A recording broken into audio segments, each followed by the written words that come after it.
Alléluia, peuple de Dieu. Nous sommes ravis de vous rencontrer en ce matin. Nous sommes ravis de voir l'œuvre du Seigneur continuer. Et oui, peuple de Dieu, peu importe ce qui se passe sur cette terre, nous servons un Dieu qui ne sommeille ni ne dort. En d'autres termes, il est toujours actif. Et il nous faut, comme notre roi, être actif. Alléluia. Je vous bénis, peuple de Dieu, dans la présence du Seigneur. Et je vous invite en ce matin autour de la parole du Seigneur. Alléluia. Ce matin, bien-aimé, le thème que nous allons aborder portera sur la patience de Dieu. La patience. Aujourd'hui, lorsque nous regardons à la Bible elle-même nous décrit le Seigneur. La Bible nous donne les caractéristiques de Dieu, les attributs de Dieu. La Bible nous parle d'un Dieu qui est miséricordieux, qui est compatissant, qui est lent à la colère, qui est riche en bonté. C'est un Dieu d'amour. Alléluia. Et le chrétien de ce siècle, le chrétien de ce monde, aujourd'hui a oublié que l'Éternel Dieu des armées est un Dieu qui châtie le péché. Le chrétien a oublié que le Dieu que nous servons est un Dieu qui aime les pécheurs que nous sommes, mais qui condamne fermement les actes mauvais des hommes. Lorsque nous regardons dans l'Ancien Temps, chaque fois que le péché lui-même s'élevait devant la face de Dieu, au travers de son peuple Israël qui déviait de chemin, le Seigneur lui-même réprimandait son peuple. Le Seigneur lui-même frappait son peuple jusqu'à ce que le peuple revienne à lui. Ça a été pareil dans le jardin. Il a jugé le péché d'Adam et d'Ève. Il est miséricordieux, c'est vrai. C'est un Dieu d'amour, c'est vrai. Mais pas que, bien-aimé.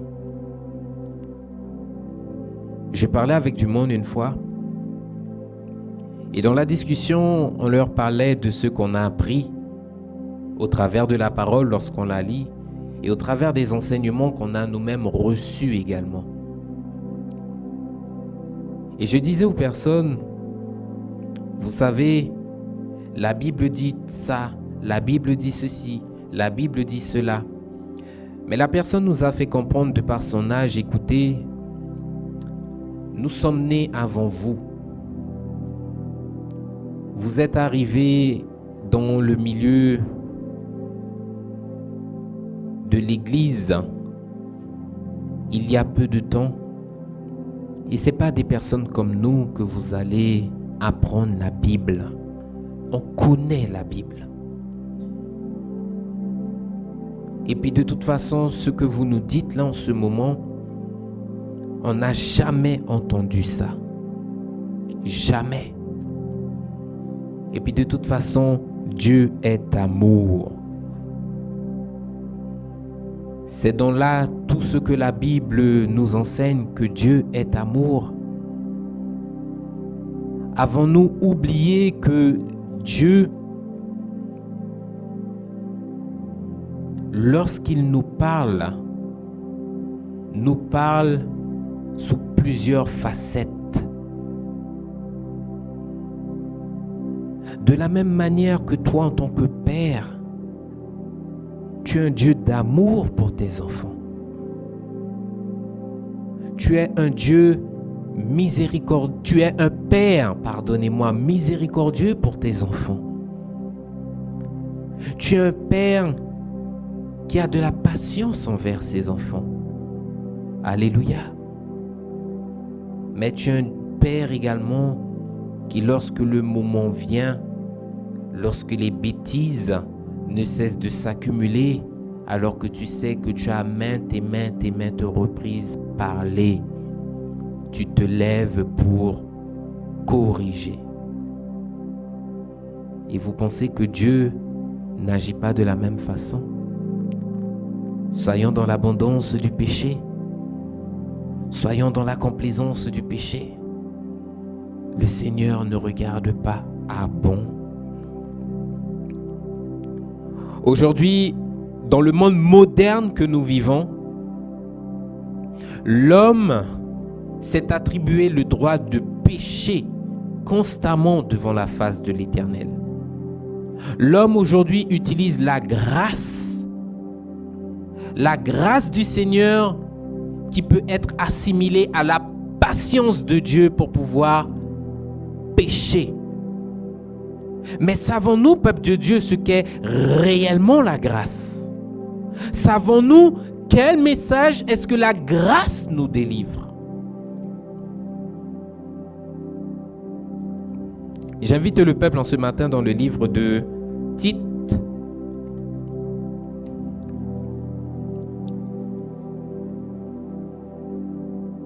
Le livre de Tite.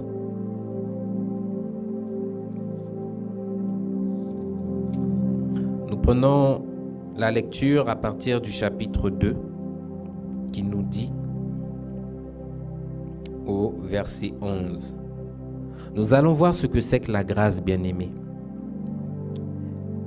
Et ce que nous allons lire, nous allons voir si c'est approprié à ce que nous voyons dehors, si c'est approprié à ce que nous voyons aujourd'hui dans l'Église. Parce que j'aimerais te dire en ce matin que le Seigneur ne change pas. Le Dieu qui a créé le monde est le même Dieu qui continue de nous interpeller encore aujourd'hui dans ce siècle par sa parole. Et ce n'est pas parce que nous sommes devenus modernes que Dieu, lui, a décidé de suivre le courant de ce monde négatif.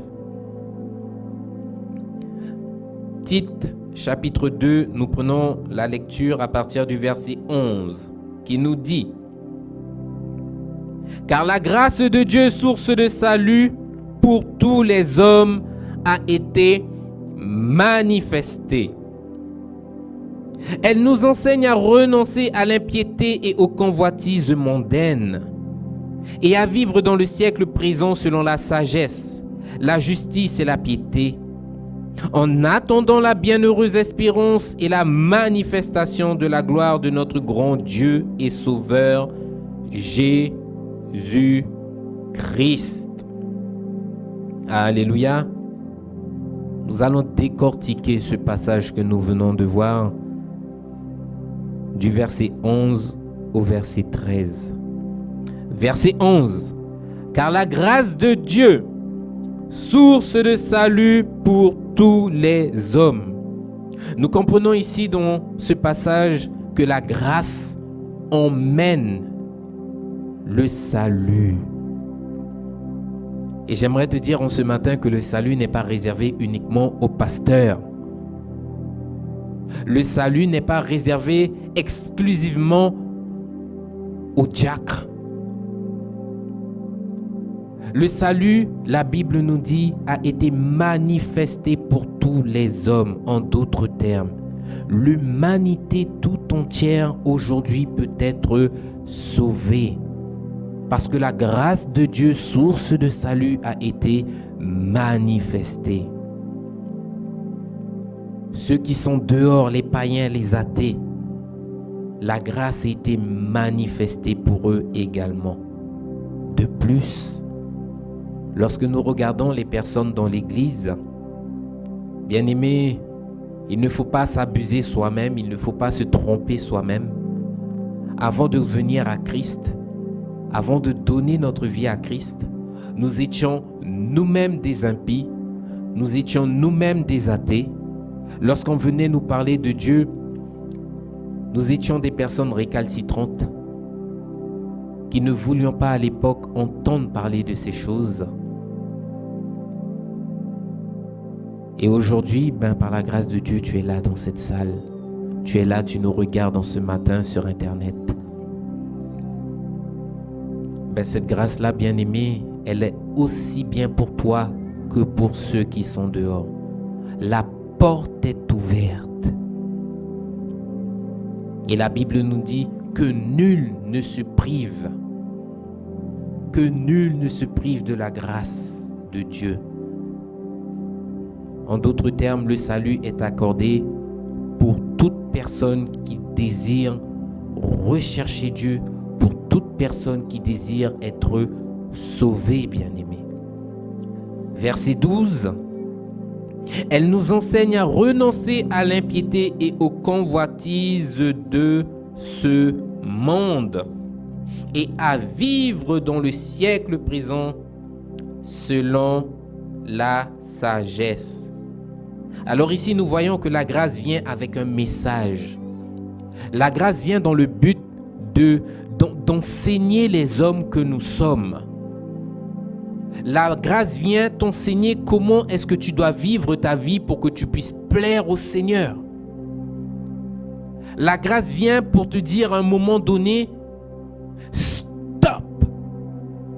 Le chemin que tu empruntes n'est pas à ma gloire. Stop. Ce que tu es en train de commettre en ce moment ne me glorifie pas. Stop. Ce que tu es en train de faire là en ce moment, ça m'attriste. La grâce t'apprend à vivre une vie de qualité pour le Seigneur, en renonçant au péché, en renonçant au monde, en renonçant à toute la mondanité que l'on voit dehors. La mondanité que l'on nous fait croire qui est bien pour notre salut, qui est bien pour notre éternité. Non, bien-aimé. C'est un véritable concert ce qui se passe aujourd'hui dans le monde. Le monde est en train de changer la vérité. Et le monde nous fait passer le mensonge pour vérité. Et nous devons veiller à ces choses parce que le Seigneur que nous servons nous dit: renonce à l'impiété, renonce au péché, renonce à l'occultisme, renonce à tout ce qui appartient au monde, renonce à tout ce qui appartient à Satan. Et aujourd'hui, reviens à moi et sois juste devant ma face. Sois juste en parole. Sois juste en œuvre. Vous pensez que vous allez glorifier le Seigneur en étant dans le monde, en étant dans le péché, et en venant ensuite dans le monde louer le Seigneur? Il est bon, il est grand de chanter l'Éternel. Non, bien-aimé. Il y a ce que l'on appelle ici dans ce monde un calcul qui te donne, lorsque tu le fais, plus et plus est égal à plus. En d'autres termes, sainteté plus sainteté est égal à sainteté. Et vous avez de l'autre côté un autre exemple de calcul. Plus et moins est égal à moins. En d'autres termes, sainteté plus péché est égal à péché. C'est aussi simple que cela, bien-aimé. Tu ne peux pas avoir un pied dans le monde, un pied dans l'impiété, et puis te dire le dimanche, je suis saint, je pratique la justice, je pratique la sainteté, je marche dans les voies du Seigneur. Aujourd'hui, j'ai décidé de marcher en étant pieux. Le Seigneur te voit comme un pécheur et non pas comme une personne juste, mais comme une personne qui a abuse de la grâce, qui abuse de la patience de Dieu. La Bible nous dit, verset 13, « En attendant la bienheureuse espérance et la manifestation de la gloire de notre grand Dieu et Sauveur, Jésus-Christ. » La bienheureuse espérance que nous attendons, nous, en tant que croyants, c'est tout simplement le retour du Seigneur Jésus. Alléluia. Et la question que je te pose en ce matin, comment est-ce que tu attends la venue du Seigneur? En étant dans le péché? En étant dans une légèreté? En étant dans la complaisance avec les choses de ce monde? Bien-aimés, un temps nous est donné pour notre préparation. Tout comme dans ce monde, lorsque tu vas à l'école tout au long de ton cursus scolaire, tu reçois l'instruction, tu reçois l'enseignement, afin que lorsque la période d'examen arrive, que tu sois trouvé prêt, bien armé pour pouvoir affronter ce moment qui arrivera. C'est exactement la même chose avec le retour du Seigneur. Tu n'attends pas que le Seigneur vienne de façon soudaine, parce que rappelez-vous, bien-aimés, la Bible nous dit que personne ne connaît ni le jour ni l'heure. Lorsqu'il apparaîtra, le monde sera pris par surprise, parce que le monde ne sera pas préparé à ça. Par contre, pour nous qui croyons, nous avons cette espérance et nous attendons son retour. En d'autres termes, lorsque cela arrivera, nous sommes déjà préparés, nous savons que cela devait se passer. Donc c'est tout simplement la parole qui s'accomplira pour nous. C'est pour cela que par moments, vous voyez des personnes qui prennent les examens à la légère et qui, au bout du compte, se retrouvent peinés alors qu'il y en a qui sont dans la joie. Pourquoi, bien-aimés? Parce qu'il y en a qui ont accepté de payer le prix. Il y en a qui ont accepté de passer par ce temps de sacrifice. Pendant que tu dormais, il était minuit. Ton camarade de classe là, il était toujours debout en train d'étudier jusqu'à tard le soir. Et ses efforts ont payé. Ses efforts ont été récompensés parce que le précieux sésame, il a obtenu et il peut envisager maintenant d'aller plus loin. Et toi, tu te regardes, tu es toujours au même stade. Tu ne peux pas être dans la joie. Parce que tu as tout raté, tu as perdu ton temps. En venant à l'école, en rigolant, en venant à l'école, mais en ne recevant pas l'instruction, en ne recevant pas ce qui t'était donné pour que demain, tu puisses avoir ce qu'il faut pour pouvoir grandir dans ta propre vie. Et c'est ça le croyant. Le croyant, il reçoit l'instruction de la parole de Dieu. Ne croyez pas que c'est moi le pasteur qui vous donne l'instruction en ce matin. Ce que je vous donne me vient de la parole du Seigneur. Alléluia. Et c'est au travers de cette instruction que nous recevons, que nous nous préparons dans le but de ne pas rater ce rendez-vous. Est-ce que vous voyez le monde dehors se préparer? Non. Le monde, au contraire, est dans toutes sortes de plaisirs charnels. Le monde est dans toutes sortes de mondanités, toutes sortes de pratiques qui ne sont pas à la gloire de Dieu. Le monde d'aujourd'hui est trouvé dans l'abus. Et j'aimerais te dire en ce matin que le Seigneur nous dit, c'est un passage que je vais nommer rapidement, mais nous n'allons pas y aller. Galates 5,13. Ne faites pas de cette liberté un prétexte de vivre selon la chair. À la croix, bien-aimé, le Seigneur nous a délivrés du péché. À la croix, bien-aimé, le Seigneur nous a délivrés de l'enfer. À la croix, bien-aimé, le Seigneur t'a libéré de ce fardeau pesant qui pesait sur ta vie. Et il te dit aujourd'hui, tu es libre, tu es affranchi. Mais certains font de cette liberté un prétexte de retourner sous le joug du péché. Et le Seigneur te dit bien, ne prenez pas la grâce comme prétexte pour pouvoir vous vautrer dans le péché. Et malheureusement, c'est ce qui est enseigné partout aujourd'hui. Donnez votre vie au Seigneur, passez par les eaux du baptême et restez les mêmes. Vous n'avez pas besoin de changer pour entrer dans le royaume, puisque la Bible dit qu'il vous faut naître de nouveau.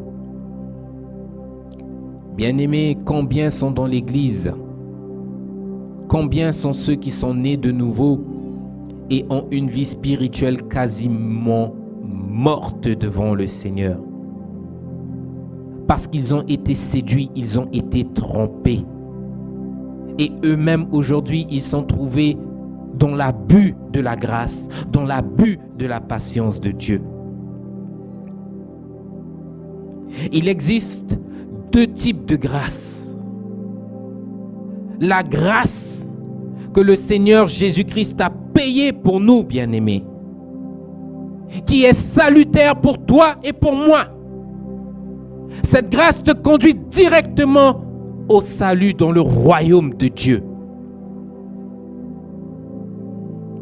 Et il y a une autre grâce. C'est une grâce que le monde s'est fabriquée. Une grâce qui tolère le péché.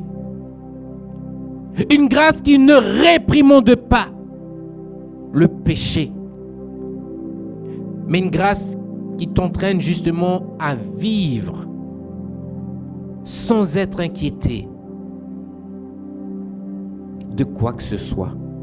Une grâce qui te conforte dans le péché en te disant que oui, dans cette vie-là, parce que tu jouis de la vie, parce que ton âme prend plaisir, tu seras sauvé. Oh bien-aimé, positionne-toi en ce matin. La grâce de Dieu, source de salut, a été manifestée. Elle nous enseigne à renoncer à l'impiété et aux convoitises de ce monde. En d'autres termes, la grâce t'entraîne à être une personne qui vit en étant séparée. La grâce ne t'entraîne pas à vivre une vie de débauche, une vie de dépendance à l'homme, une vie de dépendance aux choses de ce monde, mais la grâce t'entraîne à vivre en étant connecté au Seigneur afin que tu puisses le plaire à lui et lui seul, bien-aimé. La patience de Dieu, la grâce de Dieu, c'est un temps qui nous est accordé afin que Dieu puisse par la suite traiter, qu'il puisse punir le péché. En d'autres termes, la patience de Dieu nous est accordée et Dieu te dit aujourd'hui, voici, j'ai mis devant toi le chemin de la bénédiction et j'ai mis devant toi le chemin de la malédiction. Fais ton choix, choisis. Mais il y a un chemin qui te mènera à moi, dans mon repos éternel.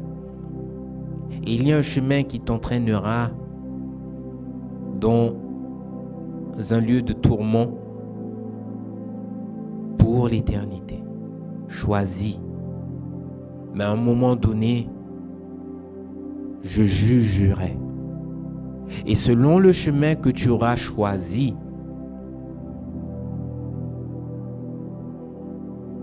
bien-aimé, la sentence sera terrible.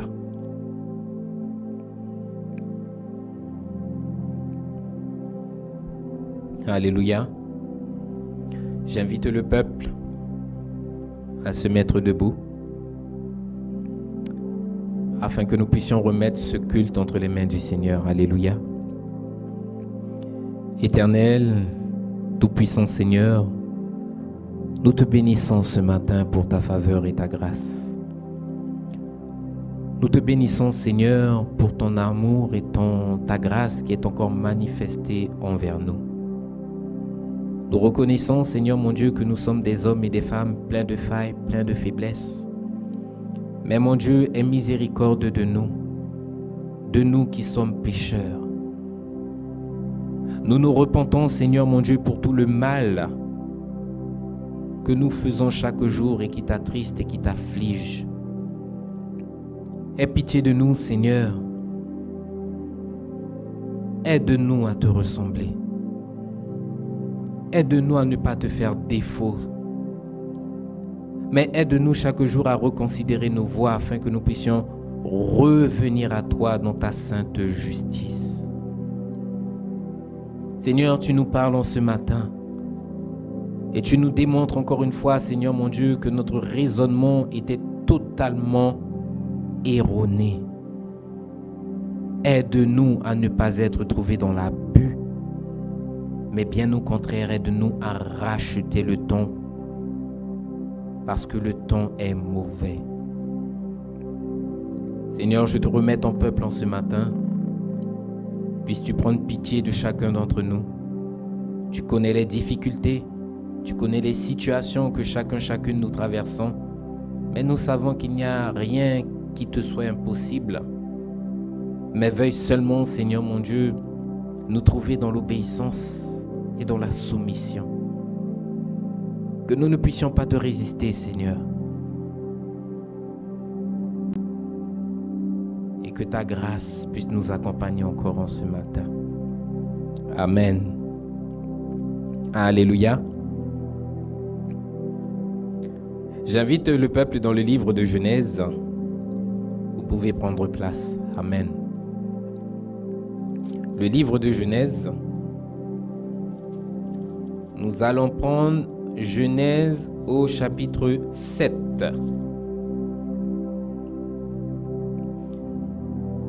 Ici, dans ce passage, le chapitre 7, nous sommes dans le déluge, le temps du déluge. Ce passage concerne, bien aimé, le temps de Noé. La Bible nous dit qu'après la chute dans le jardin d'Éden, que le cœur de l'homme n'a cessé de se pervertir. Le cœur de l'homme par le péché n'a cessé de devenir mauvais, au point que Dieu lui-même fut affligé. Dieu fut profondément attristé en lui-même de ce que la créature qu'il a créée était en train de pervertir sa voie, était en train de s'éloigner constamment de lui au lieu de regarder à lui. Mais durant ce temps, il y avait, bien aimé, 8 personnes, 8 pas plus. Noé, sa femme, ses fils et les femmes de ses fils qui ont trouvé grâce à l'Éternel, grâce devant les yeux de l'Éternel. Et la Bible nous dit que le Seigneur lui-même a interpellé Noé en lui disant: ce monde est devenu mauvais.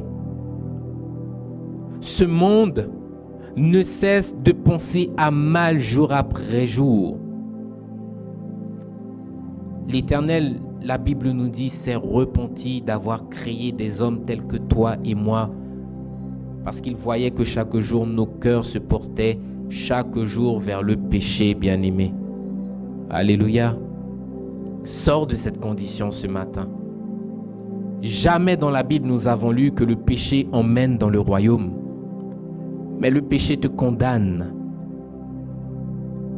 Et la Bible nous dit que Dieu donna l'instruction à Noé de se construire une arche parce qu'il compte juger ce monde. Il compte juger le péché.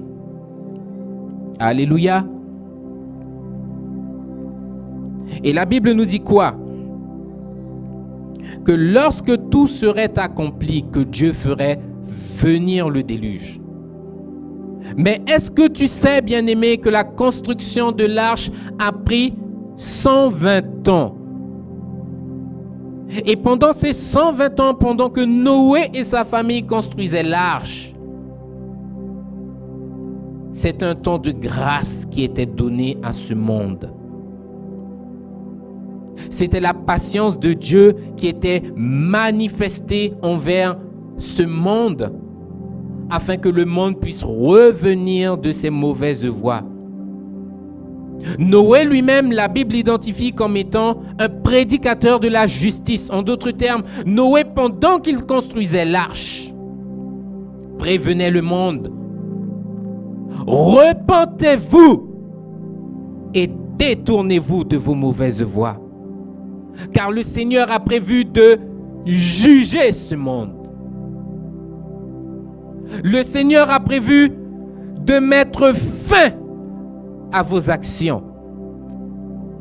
Le Seigneur a prévu de purger ce monde du péché qui le consume. Repentez-vous. C'est un message qui fait mal, hein? Le peuple n'aime pas entendre ce mot. Le peuple n'aime pas qu'on pointe son péché. Le peuple n'aime pas quand on lui dit quoi faire. C'est pour cela qu'il ne se soumet pas. Le peuple veut vivre libre. Et vous vous imaginez du temps de Noé, alors que tout le monde vivait sa vie tranquillement. Vous voyez là un homme qui, parmi la masse, parmi la foule, vient et prêche. Repentez-vous. Le Seigneur a prévu de détruire la terre. Vous allez regarder cette personne et vous dire, mais c'est quel fou qu'elle a. Regarde, on est en train de festoyer là, Noé, arrête avec tes bêtises là et puis viens, rejoins-nous. Arrête avec ça là. Tu remplis notre tête. Regarde comment nos enfants sont heureux, ils sont en train de vivre leur vie. Regarde ma fille qui hier est née, aujourd'hui elle a son mari, elle a sa maison. Qu'est-ce que tu nous prêches que Dieu va juger le monde là? Arrête Noé, profite de la vie. Le peuple n'a pas cru, alors que Noé lui-même avertissait. Le peuple n'a pas cru. De la même manière qu'au temps d'aujourd'hui, nous disons au peuple, repentez-vous. Le Seigneur Jésus arrive. Il est plus qu'à la porte. Bien-aimés, nous n'avons plus le temps. Repentez-vous. Qui c'est qui croit en cette parole? Qui croit en cet avertissement? Personne. Le monde continue, sans foi ni loi, à vivre sa vie comme il le veut, comme il le désire. Personne n'écoute. Et même dans l'église, il y en a qui n'écoutent pas. On sait que Jésus revient, oui, mais ce ne sera pas pour tout de suite. On a encore le temps. Laissez-nous vivre notre vie. Laissez-nous, s'il vous plaît. Laissez-nous.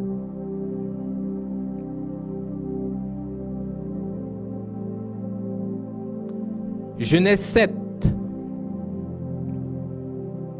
Nous prenons la lecture au verset 16. C'est le seul verset que nous allons lire dans ce chapitre. Il est écrit, nous allons prendre au verset 15.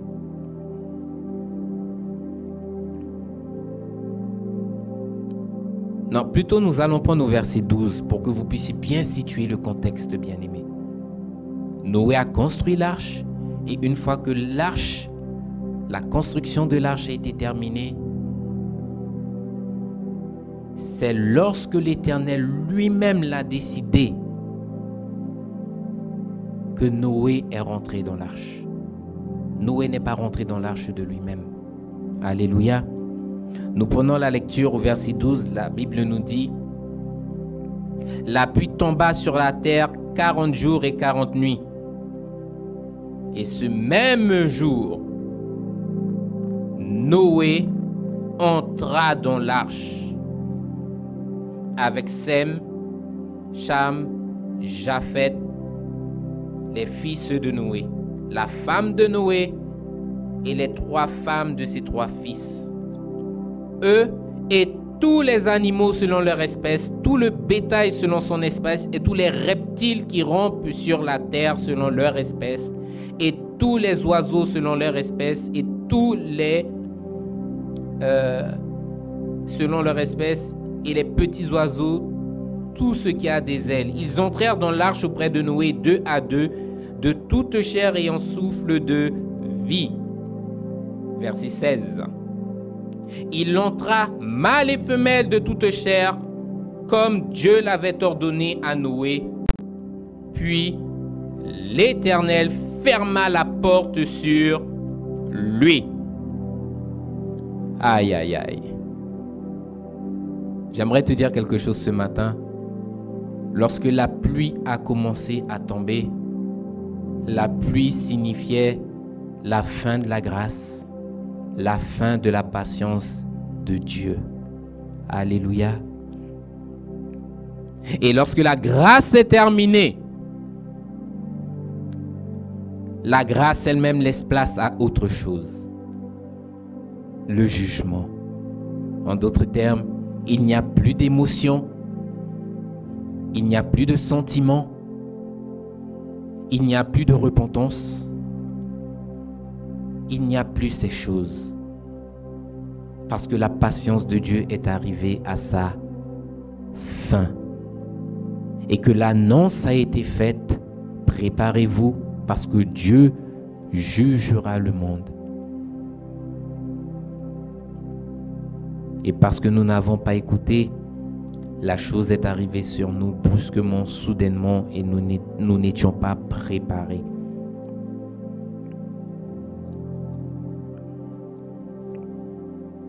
Alléluia. Il n'y a plus de pardon, bien-aimés. Il n'y a plus de pitié. Et la Bible nous dit bien que le Dieu de grâce, le Dieu de miséricorde que tu connais, eh bien oui, il juge le péché. Et à un moment donné, il est toujours miséricordieux. Il est toujours ce Dieu d'amour. Mais bien aimé, lorsqu'il juge, il juge sévèrement.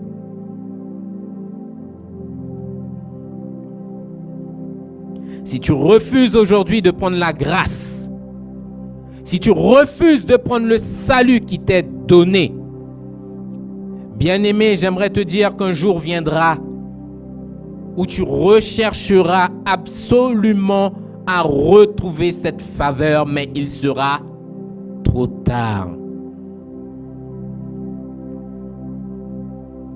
Je ne peux pas croire que lorsque Noé est entré dans l'arche et que l'eau a commencé à grimper dehors, que Noé n'ait pas entendu du monde venir frapper à l'arche avec violence, criant de toute leur force: Noé! Noé! Noé! Nous sommes en train de périr dehors. Ouvre-nous la porte, Noé! Ces personnes qui étaient en train de périr dehors, ces personnes qui étaient en souffrance, bien-aimées, eh bien, elles n'ont eu d'autre choix que de regarder à la grâce, de regarder à l'arche. Mais la porte de l'arche était fermée. C'était trop tard. Trop tard. L'opportunité nous a été donnée, nous ne l'avons pas saisie. De même, Lorsque tu parles à ton enfant, tu l'enseignes. Tu ne le corriges pas d'un coup, mais tu l'enseignes. Ne fais pas ça. Ne fais pas ça. Tu le reprends encore et encore parce que, bien-aimé, un enfant ne connaît pas. L'enfant fera toutes sortes de bêtises, toutes sortes d'erreurs. Nous avons été nous-mêmes des enfants et je pense que vous devez savoir de quoi je parle. Pour toi, tu vois que la chose est bien, mais papa et maman te disent non, ne fais pas ça. Pourquoi? Parce que papa et maman ont déjà vu le danger qui arrivera si tu continues, si tu persistes. Non seulement tu risques de te faire mal, mais en plus de te faire mal, tu te feras corriger. Et après avoir averti, arrive le temps où tu te lèves et tu corriges. Alléluia.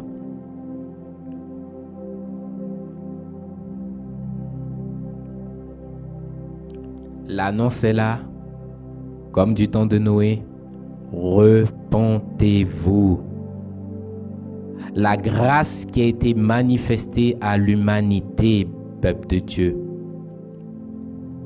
elle a également une limite. Elle ne durera pas à toujours.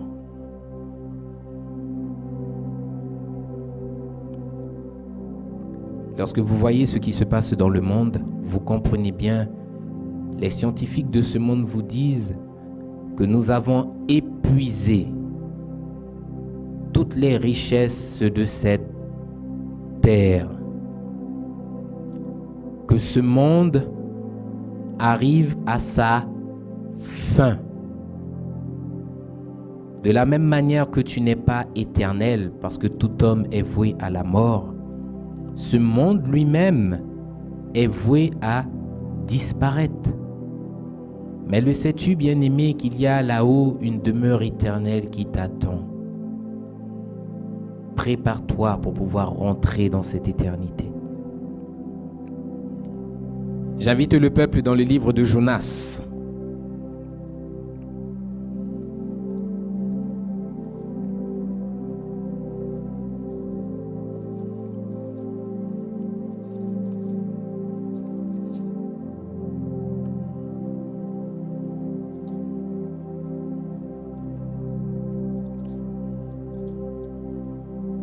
Le livre de Jonas, le livre de Jonas au chapitre 3. Nous prenons la lecture à partir du verset 5 qui nous dit: Ici nous sommes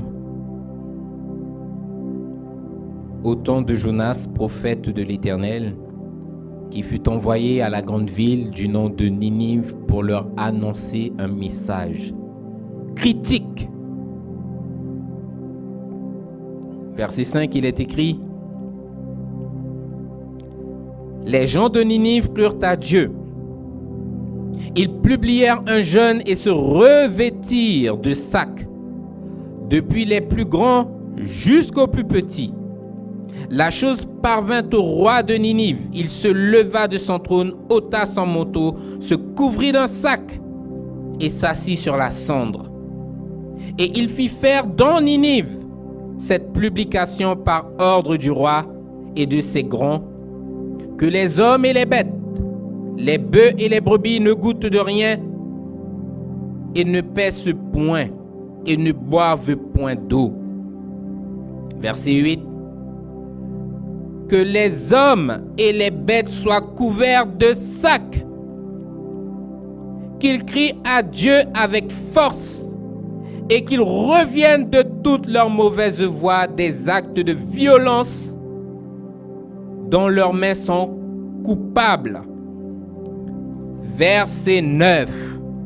Et qui sait si Dieu ne reviendra pas et ne se repentira pas, et s'il ne renoncera pas à son ardente colère, en sorte que nous ne périssions point. Alléluia. Ici, nous avons une situation similaire à l'arche de Noé. Un temps de grâce est donné. Mais le temps n'est pas le même. Du temps de Noé, 120 ans. Du temps de Ninive, 40 jours. Et ensuite, que se passe-t-il? Dieu prévoit de raser la ville.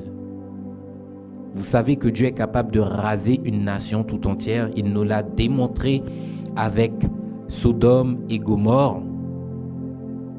Et ce que je n'arrive pas à comprendre, c'est que le peuple continue à dire que mais Dieu est miséricordieux, Dieu est loin à la colère, Dieu est riche en bonté, Dieu est plein d'amour, bien-aimé. C'est ce même Dieu-là que vous connaissez qui a fermé la porte de l'arche.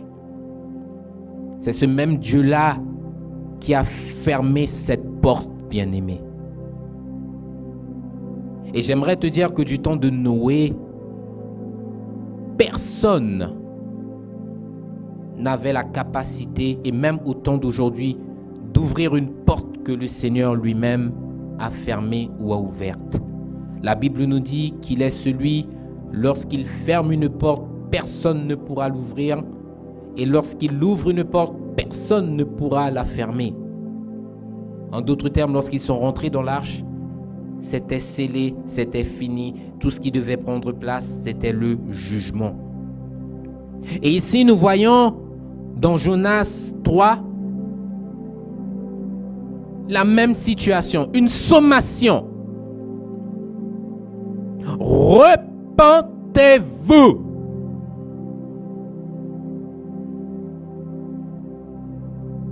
Et là, nous voyons un peuple qui prend cette parole, qui prend cet avertissement en considération, en se disant non, il est le Créateur. Avant même de nous frapper, il nous envoie du monde pour nous prévenir. Serions-nous fous de ne pas prêter attention à ce qui nous est dit aujourd'hui? Nous ne voulons pas périr. Seigneur, nous te demandons pardon. Et quand vous regardez l'histoire de Ninive, vous avez là, bien-aimés, dans toute la Bible, ce que l'on appelle une repentance nationale.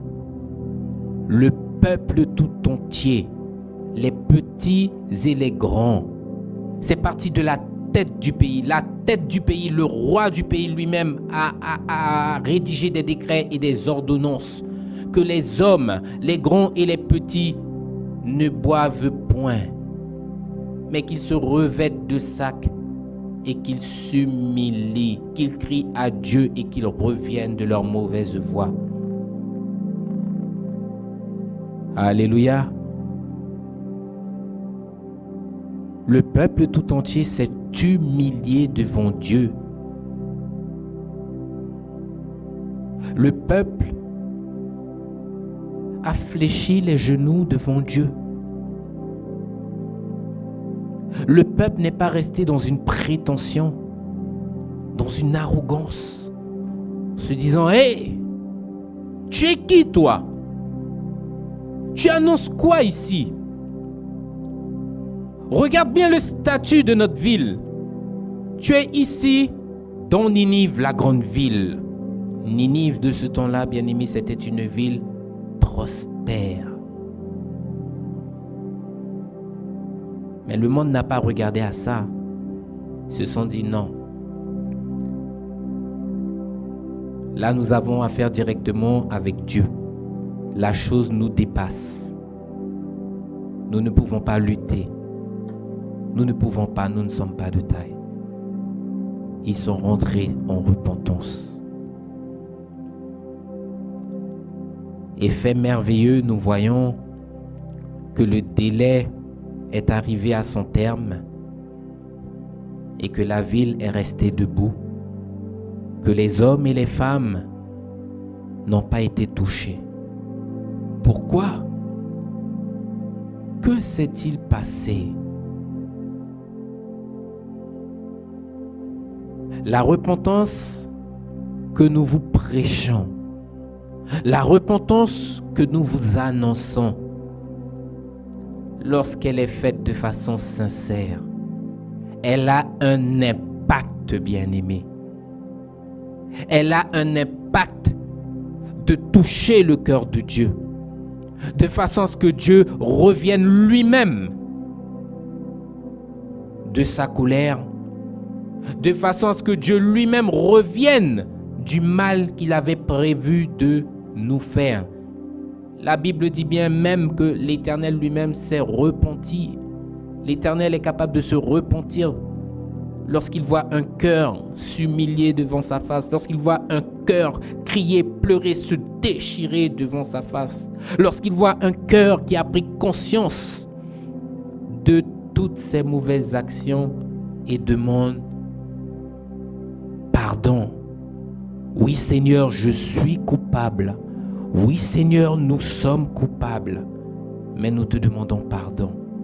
Aide-nous aujourd'hui à revenir à toi. Aide-nous à éloigner de ta face toutes ces mauvaises actions. Aide-nous à vivre comme toi tu veux que nous vivions, Seigneur. Que nous puissions te plaire. Deux situations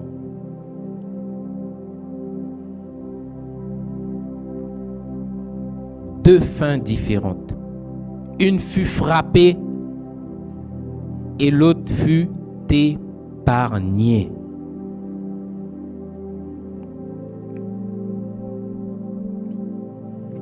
J'invite le peuple dans le livre d'Ecclésiaste.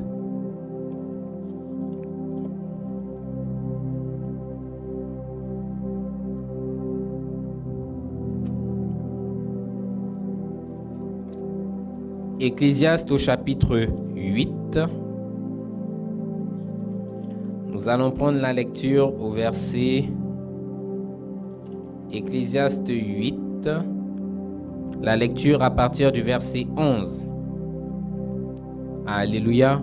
Amen. Vous y êtes, peuple de Dieu. Verset 11.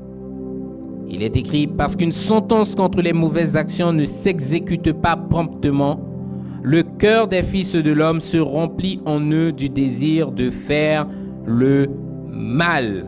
En d'autres termes, aujourd'hui, parce que nous sommes sous la grâce, j'ai le droit de vivre ma vie comme je veux.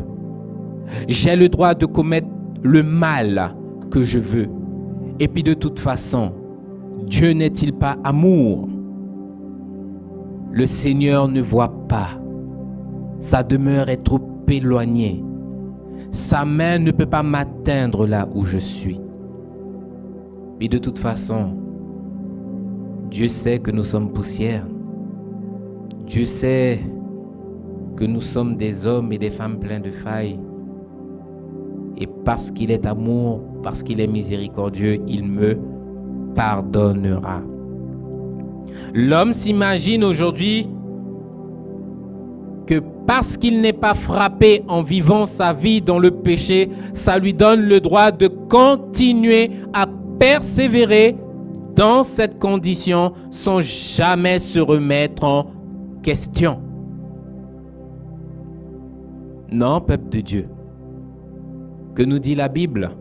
Ce que tu sèmes à un moment donné, tu le récolteras. Et si Dieu fait grâce, si Dieu ne frappe pas, c'est parce qu'il y a une raison.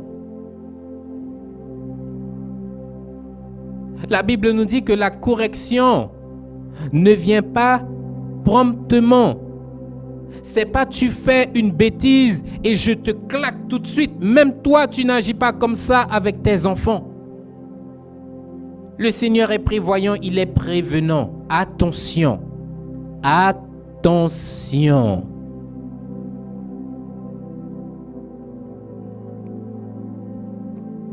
Lorsque ton enfant commet une bêtise, je l'ai dit tout à l'heure là, tu enseignes, tu prends patience, tu instruis. Et quand tu vois que l'enfant ne comprend pas, après plusieurs avertissements, tu te lèves et tu corrige. Nous agissons de cette façon envers nos enfants. Vous pensez que la façon du Seigneur, elle est différente? Non. Le Seigneur lui-même te parle. Il enverra du monde pour pouvoir t'interpeller sur ta condition, sur ce que tu es en train de faire, en te disant « Attention, de la part du Seigneur, je te dis, mon frère, ma soeur, il y a ça. Fais attention. » Avant de frapper Ninive, il a envoyé son prophète Jonas. Il n'a pas frappé Ninive directement. Non, il a envoyé quelqu'un. Il a envoyé un messager. Il a envoyé, bien-aimé, un messager avec un message critique. Faites attention parce que c'est la ruine qui vous guette. Et aujourd'hui, parce que nous sommes sous cette ère, sous ce temps de grâce, nous pouvons multiplier les mauvaises actions. De toute façon, c'est ce qui est prêché dans les églises aujourd'hui. Tu n'as pas besoin de changer. Hein. Tu n'as pas besoin de faire le moindre effort. Tu n'as pas besoin. On est sous le temps de la grâce. Hein. Tu peux continuer à aller en discothèque. Tu peux continuer à t'habiller serré. Tu peux continuer à t'habiller en exposant ton corps et être une occasion de chute pour plusieurs dans la rue. Ne t'inquiète pas, vis ta vie. De toute façon, le Seigneur veut que tu sois heureux. N'est-ce pas là la volonté du Seigneur de voir ses fils et ses filles heureux? Alors si tu es dans le péché que tu es heureux, forcément le cœur de Dieu se trouvera réjoui, content. Vous pensez comme ça, bien-aimés? J'aimerais vous dire que le raisonnement du Seigneur est tout autre. Prends garde, parce que la ruine te guette.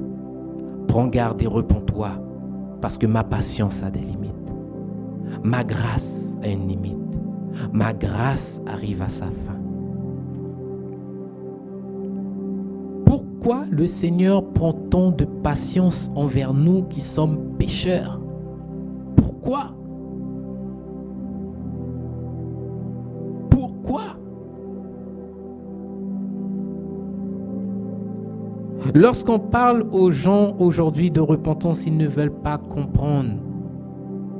Mais bien-aimé, arrivera un jour où ce que nous vous disons sera manifeste.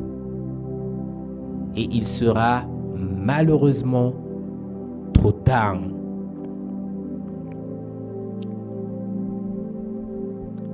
J'invite le peuple dans le livre des psaumes.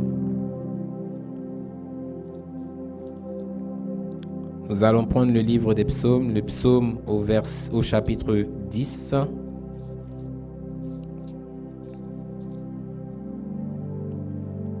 Les psaumes au chapitre 10. Nous allons lire un petit passage. Nous prenons la lecture à partir du verset 2. Il est écrit: le méchant dans son orgueil poursuit les malheureux. Ils sont victimes des trames qu'il a conçues. Car le méchant se glorifie de sa convoitise et le ravisseur outrage méprise l'Éternel. Le méchant dit avec arrogance: il ne punit pas. Nous sommes sous le trône de la grâce. Dieu ne punit pas. Il n'y a point de Dieu. Voilà toutes ses pensées. Verset 5. Ses voies réussissent en tout temps.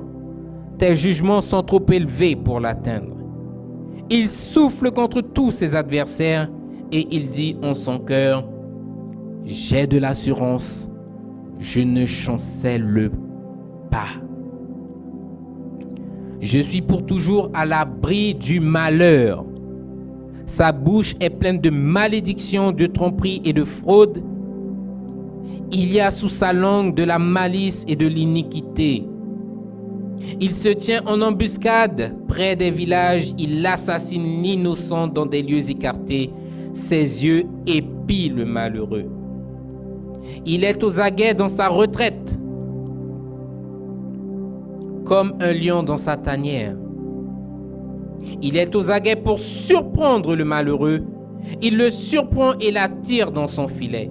Il se courbe, il se baisse et les misérables tombent dans ses griffes. Verset 11. Il dit en son cœur, Dieu oublie. Dieu cache sa face. Dieu ne regarde pas. Alléluia. Nous sommes ici dans un passage qui nous montre la conduite du méchant. Les pensées du cœur du méchant qui pense être en sécurité dans le péché et qui pense que rien ne l'atteindra, qui pense que les jugements du Seigneur sont trop éloignés pour l'atteindre. Le méchant dans sa conduite pense que la main du Seigneur est trop courte pour pouvoir l'atteindre. Il va même jusqu'à se dire que Dieu ne voit pas et encore même Dieu oublie. Le méchant dans son ignorance pense que Dieu ne voit pas. Lui qui est un Dieu omniscient, omnipotent, il ne voit pas. Pendant que je vous prêche là, vous pensez que Dieu n'est pas là, en train de voir ce qui se passe dans cette salle?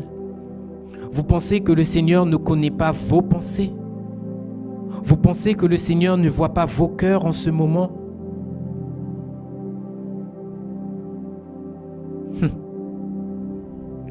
Le méchant dans son ignorance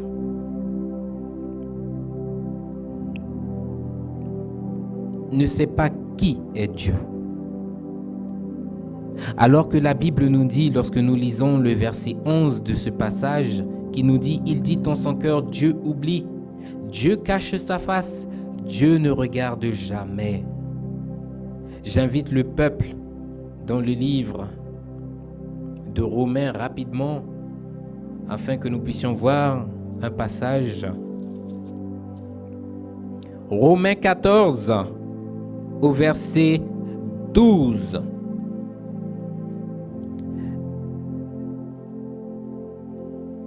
Ainsi, chacun de nous rendra compte à Dieu pour lui-même. Je rendrai à chacun selon ses œuvres. Est-ce là, lorsque nous lisons la Bible, est-ce là un Dieu qui oublie? Non, bien-aimé. Depuis Adam et Ève, jusqu'à ce que cette terre arrive à sa fin, Dieu jugera les actions secrètes des hommes. Dieu jugera toute action mauvaise des hommes. Du premier, Adam, jusqu'au dernier qui foulera sur cette terre. Il n'y a personne qui sera exempt de ce jugement. Que tu sois riche ou pauvre, que tu sois grand et petit, tous nous serons jugés. Il y a un temps qui arrive où nous allons devoir rendre compte. C'est pour cela que nous disons au peuple bien-aimé, arrêtez d'être dans l'abus. Arrêtez, mais rachetez le temps. Et le méchant, lui, il se glorifie dans sa situation. Et c'est pour cela que la Bible nous appelle, nous qui sommes croyants, à ne pas envier le méchant. Parce que nous savons que nous sommes sur le bon chemin. Tu as de la persécution là où le méchant lui-même n'en a pas. Nous ne devons pas envier le méchant. Ses plans, lui, réussissent avec le péché. Mais toi, par ta sanctification, par ta justice, tu rencontres toutes sortes d'épreuves. Bien-aimé, mieux vaut rester dans l'épreuve, mieux vaut rester dans le feu, que de savoir que demain, tu vas devoir rendre compte pour tout ce que tu as fait. Et ce jour-là, bien-aimé, la sentence, elle sera lourde, lourde de sanctions. Alléluia. Nous allons clôturer, bien-aimé, avec un passage.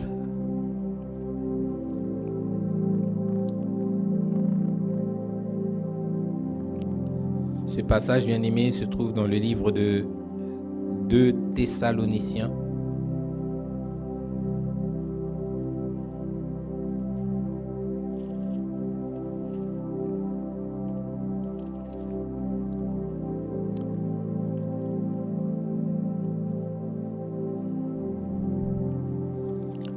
De Thessaloniciens.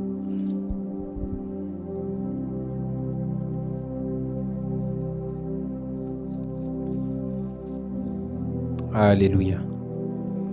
2 Thessaloniciens 1, nous prenons la lecture à partir du verset 8. Mais nous allons prendre la lecture juste à la fin du verset 7.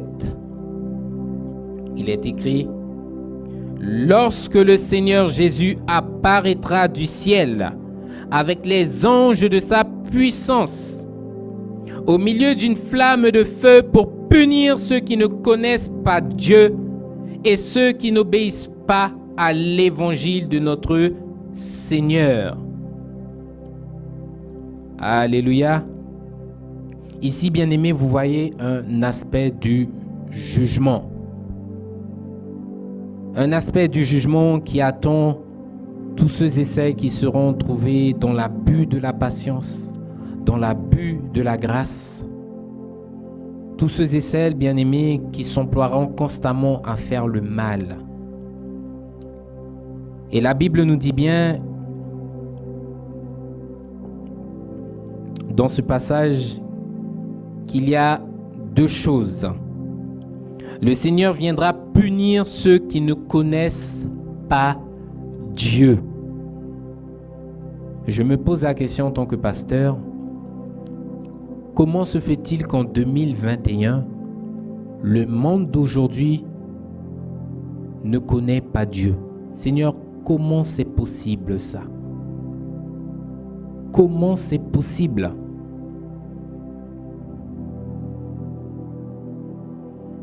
J'aimerais faire un petit calcul avec le peuple. Parce que c'est pas normal, bien-aimé.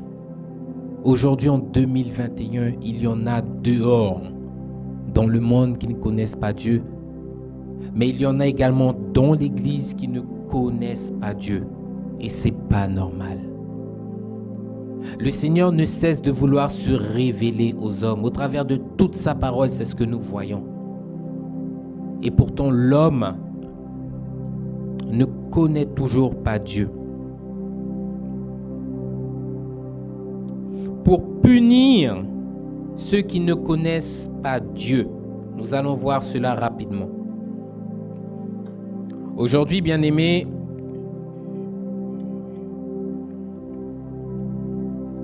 je vous invite à prendre votre téléphone.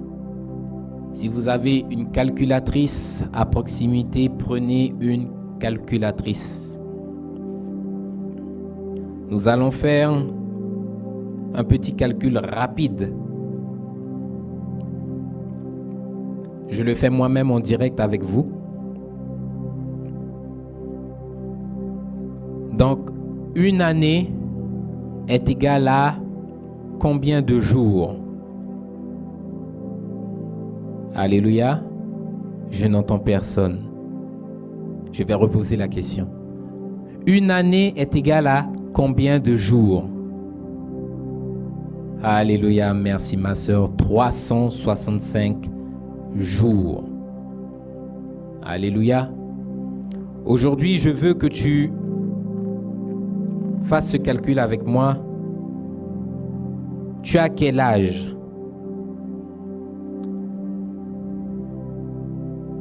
On dira que j'ai 44 ans.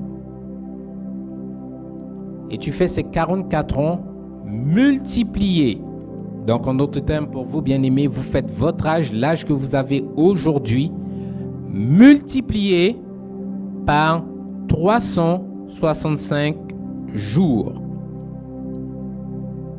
Ça vous donne un résultat.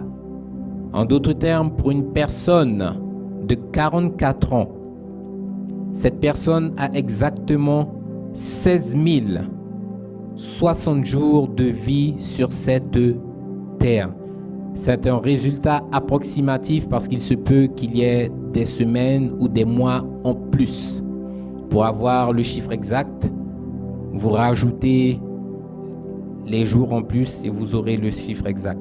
Mais nous sommes déjà sur une base de 16 060 jours de vie sur cette terre. C'est pas rien. Pendant tout le temps qui t'a été donné, tout ce temps de grâce, tout ce temps de patience, il n'y a pas eu un jour, bien-aimé, où tu t'es posé cette question. La vie que je mène ne me satisfait pas. Je fais toutes sortes de choses, mais je ne suis pas heureux parce que je sens qu'il y a en moi un vide. Seigneur, j'ai besoin de toi. Seigneur, je veux te donner ma vie. Il n'y a pas eu un jour où tu t'es posé cette question, où tu t'es interrogé. Bien-aimé, depuis que nous commençons le cursus, le parcours scolaire, on nous apprend sur toutes sortes de frises, chronologiques, en histoire, géographie, le avant Jésus-Christ, le après Jésus-Christ. Mais il n'y a pas eu un jour tout au long de ta vie où tu t'es demandé, où tu t'es posé cette question, je veux savoir qui est cette personne. J'entends autour de moi qu'on parle d'un Dieu. Il a créé l'univers, il a créé la terre, il a créé l'homme à son image. Je veux savoir qui est ce Dieu. Je veux savoir ce qu'il a fait pour moi. 16 060 jours de vie pour une personne de 44 ans. Mais vous vous imaginez bien, bien-aimés, qu'il y a des personnes qui vivent au-delà de 44 ans. Si je prends une personne qui a 75 ans, 75 multiplié par 365 me donne un résultat de 27 375 jours de vie sur cette terre. Vous avez des personnes qui naissent sur cette terre et qui meurent sur cette terre sans même avoir connu qu'il y a un Dieu qui est capable de les retirer de la mort. Comment c'est possible?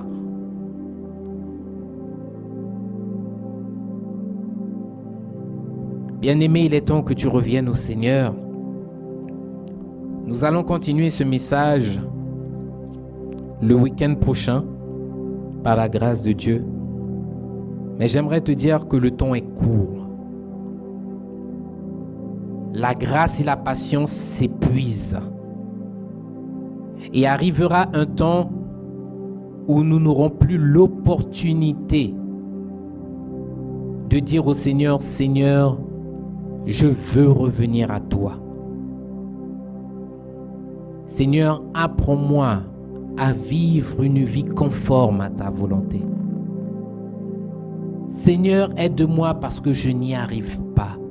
Viendra un temps où l'on ne pourra plus dire ces choses et où crier à Dieu ou te repentir ne servira à rien. Je peux vous dire, bien-aimés, que du temps de Noé, il y en a qui se sont repentis. Il y en a qui ont reconsidéré leur voie, mais malheureusement, c'était trop tard.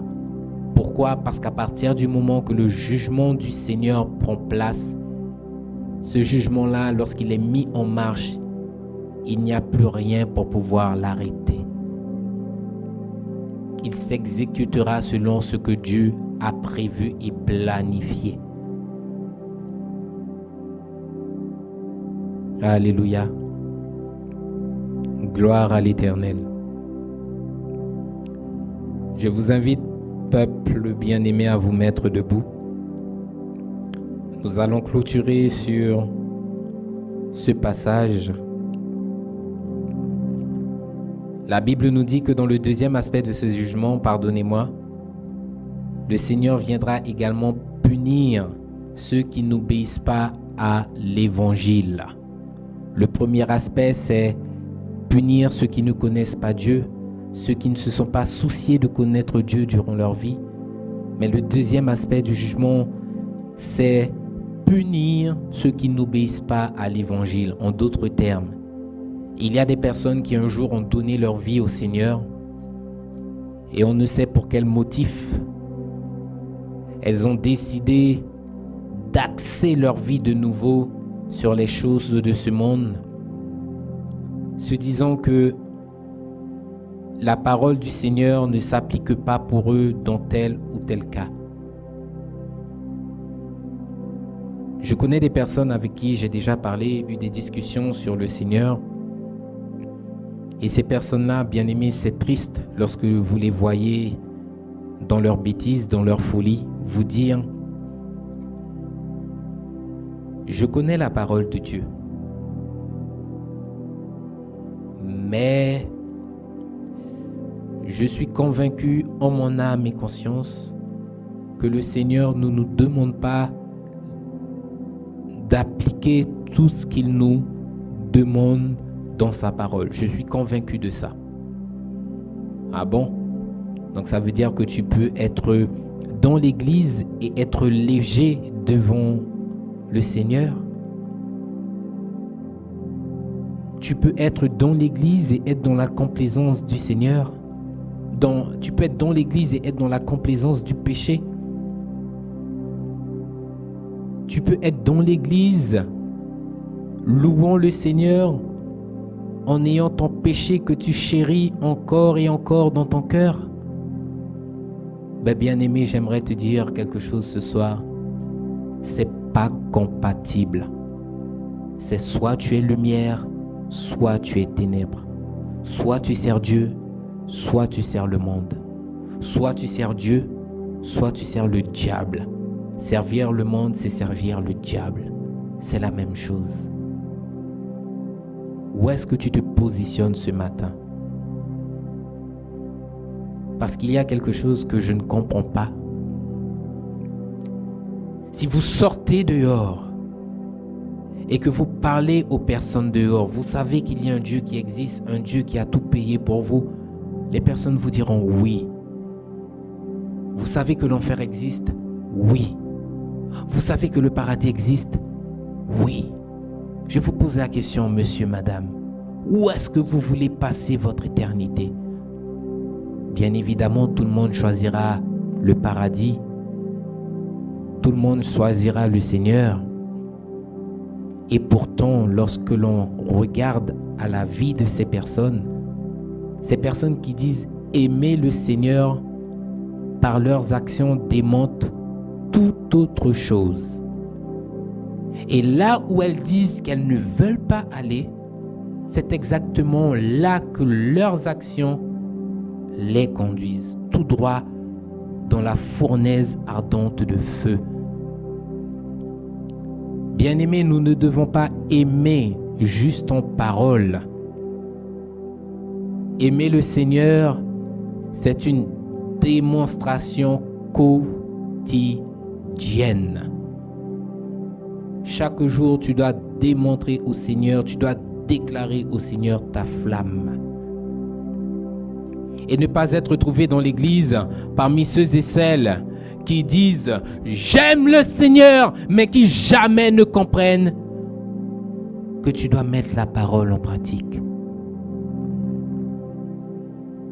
N'oubliez pas, c'est ce que nous disons au peuple, les yeux du Seigneur sont sur nous. Le premier témoin de ta vie, là, lorsque tu te lèves le matin, ce n'est pas ta femme qui dort à côté de toi. C'est le Seigneur lui-même qui t'accorde ce souffle de vie. Et tu penses bien qu'à un moment donné, pour toute la patience, pour toute la grâce dont il t'aura fait bénéficier, il va falloir rendre un compte. Certains, lorsque nous leur disons, bien-aimés, vous connaissez la parole de Dieu, la Bible elle-même nous donne l'exemple dans le livre au travers de l'histoire, pardonnez-moi, de Sodome et de Gomorrhe, que Dieu a jugé l'immoralité sexuelle qui est un grand péché devant l'Éternel. La Bible nous dit que les gens de Sodome et de Gomorrhe étaient de grands pécheurs devant l'Éternel. Lorsque Joseph lui-même est abordé par la femme de Pharaon, de Potiphar, pardonnez-moi, Joseph lui-même lui dit: comment commettrais-je un aussi grand péché devant mon Dieu? En d'autres termes, c'est la même chose que nous vous prêchons ce matin.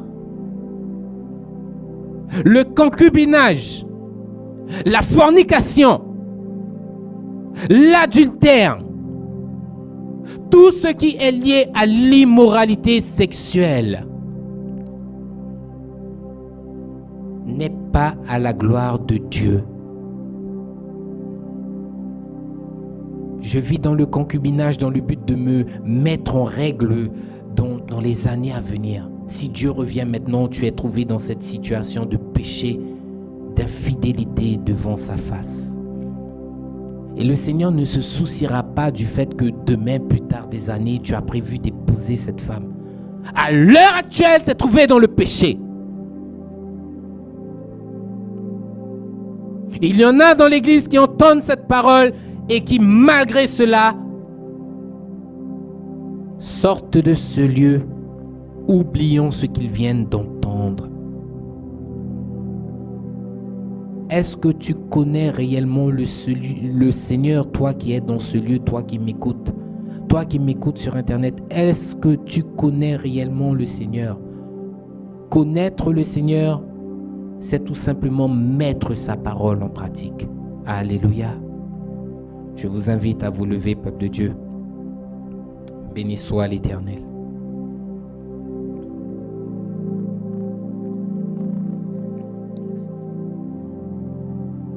Nous allons prier afin de remettre ce moment. Mais avant toute chose, j'aimerais vous conduire au Seigneur. Et je vous invite à faire cette prière, bien-aimés, dans le puissant nom de Jésus. Éternel, Dieu roi des rois, Dieu tout-puissant, je te demande pardon, Seigneur, pour mes fautes. Pardon pour mes offenses. Pardon, Seigneur, parce que je reconnais que je suis un homme misérable devant ta face. Pardon, Seigneur, parce que j'ai abusé du temps. J'ai abusé de ta patience. J'ai abusé de la grâce qui m'était donnée dans le but de me préparer pour ton glorieux retour. Aujourd'hui, j'ai entendu, Seigneur, que cette grâce et cette patience ne sont pas éternelles, mais à une limite. Et je veux revenir à toi, Seigneur, de tout mon cœur, de toute mon âme et de toute ma pensée. C'est pour cela qu'en ce matin, je me repens devant toi. Et je te demande pardon, Seigneur. Seigneur, aide-moi en ce matin à changer de cap, à changer de voie, à revenir de toutes mes mauvaises pratiques, afin que je puisse apprendre à marcher, Seigneur, en étant focalisé sur ta parole. Aide-moi, Seigneur, à revenir à toi, le bon berger, à toi qui sais ce qui est bon pour moi, pour mon éternité. Aide-moi, Seigneur, à racheter le temps et à ne plus en perdre, parce que j'ai connu que le monde là dehors, la convoitise de ce monde me trompe. Aide-moi, Seigneur, dans le nom de Jésus. Seigneur, remplis mon cœur de ton esprit. Lave-moi par ton sang précieux et conduis-moi vers ton royaume de gloire au nom de Jésus. Je suis né de nouveau. Peuple de Dieu, soyez bénis dans le puissant nom de Jésus. Éternel, Dieu Tout-Puissant, Dieu 3 fois Saint, je te remets ton peuple en ce matin. Et je te dis merci, Seigneur mon Dieu, pour ce que tu as fait encore en ce jour au travers de ta parole. Tu les connais tous, Seigneur, que tu puisses les guider, chacun, chacune, vers leur demeure respective. Que tu puisses les garder de tout mal et de tout danger, de toute persécution sur la route. Et que ta volonté puisse s'accomplir dans leur vie. Au nom de Jésus. Amen. Soyez bénis, peuple de Dieu. À très bientôt.